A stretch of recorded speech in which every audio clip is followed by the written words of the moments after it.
Principal. Huygens principal क्या बताते हैं? वो बताते हैं कि एक मीडियम लाइट कैसे स्प्रेड आउट होती है, लाइट वेव्स कैसे मूव करते हैं एक मीडियम में। तो हाइगन प्रिंसिपल्स भी बोलते हैं, पोस्टुलेट्स भी बोलते हैं, अजम्पशंस भी बोलते हैं, कंस्ट्रक्शन भी बोलते हैं इसी को।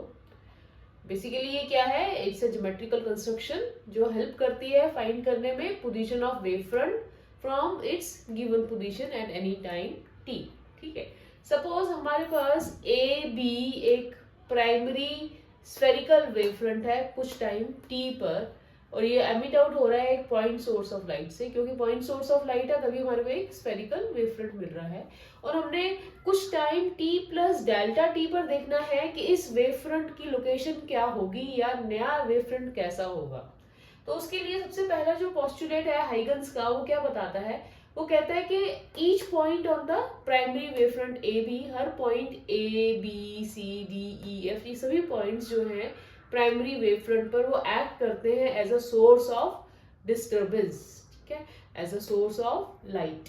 ठीक है, in time delta T light कितना डिस्टेंस ट्रेवल कर लेगी? अगर वो स्पीड c से मूव कर रही है तो distance will be c times delta T.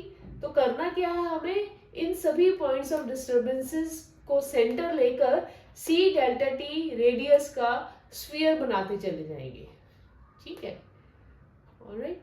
अब क्या करना है कि इन्हीं ये जो स्फीयर्स बनाए हैं हमने, इनको हम क्या बोलते हैं? Secondary wavelets. In secondary wavelets का अब हमें एनवेलप ड्रॉ करना है।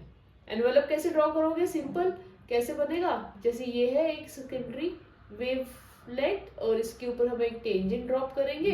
टेंजेंट ड्रॉप करेंगे, हर सेकेंडरी वेवलेट पे टेंजेंट ड्रॉप करेंगे और उनको टेंजेंट्स को साथ में ज्वाइन कर देंगे। तो ये एक तरह से एक क्या बन जाएगा? सेकेंडरी वेव फ्रंट ए डैश बी डैश। उसी तरह से यहाँ पर भी तो है ना वो स्फीयर्स, तो उन स्फीयर्स के टेंजेंट्स को हम ज्वाइन करेंगे। तो ये जो एनवेलप बन जाएगा A double dash B double dash, ये कहलाएगा बैकवर्ड सेकेंडरी वेव फ्रंट, और ए डैश बी डैश कहलाएगा फॉरवर्ड सेकेंडरी वेव फ्रंट। अब दो वेव फ्रंट आ गए और हमें ये फाइंड आउट करना है कि एक्चुअल में जो हमें वेव फ्रंट एग्जिस्ट करेगा इन रियलिटी वो कौन सा होगा इन दोनों में से। ठीक है, एक बात का ध्यान रखें कि एनर्जी का प्रोपगेशन हमेशा किस डायरेक्शन में होगा? Along the radius vector, along the radius and that too vector. Vector का मतलब क्या है? डायरेक्शन क्या होगी? Direction will be in direction of the propagation of the wave. ठीक है, so it is the line, radius vector क्या है? Line joining the source of disturbance to the envelope. अब इसका प्रूफ क्या है कि backward secondary wave front A double dash B double dash does not exist. उसके लिए ये 1 मार्क का कई बार क्वेश्चन भी बन जाता है। इसमें क्या है कि जो भी वेवलेट का कंट्रीब्यूशन होता है वो किसके प्रोपोर्शनल होता है? वो प्रोपोर्शनल होता है हाफ 1 प्लस कॉस थीटा के। कोई भी वेवलेट तभी एग्जिस्ट करती है या उसका कंट्रीब्यूशन क्या होता है? Proportional to half 1 plus cos theta, where theta क्या है? It is an angle between direction of propagation and normal to the secondary wave front. ठीक है, अब जैसे आप a dash b dash secondary wave front को कंसीडर करेंगे तो इस केस में डायरेक्शन ऑफ प्रोपगेशन क्या है? डायरेक्शन ऑफ प्रोपगेशन तो हम फॉरवर्ड डायरेक्शन ही लेंगे, wave has to move in forward direction, so that is in forward direction. And normal जो होगा सेकेंडरी वेव फ्रंट का वो भी क्या होगा? वो भी फॉरवर्ड डायरेक्शन में ही इसका परपेंडिकुलर बनेगा। तो इस केस में ए डैश बी डैश के केस में थीटा क्या हो गया? 0 हो गया। कॉस 0 क्या होता है? 1, तो 1 प्लस 1 2/2 1, मतलब 100% कॉन्ट्रीब्यूशन आएगा A dash B dash, that is secondary या फॉरवर्ड वेव फ्रंट का।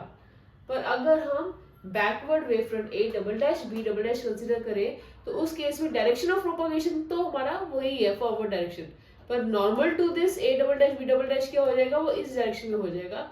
दैट मीन्स दोनों के बीच में वी कैन से दिस के direction of propagation is in this direction but normal will be in this direction, so theta would be pi. For a double dash b double dash theta is pi, so net contribution will be cos of pi is -1, so net contribution will be 0.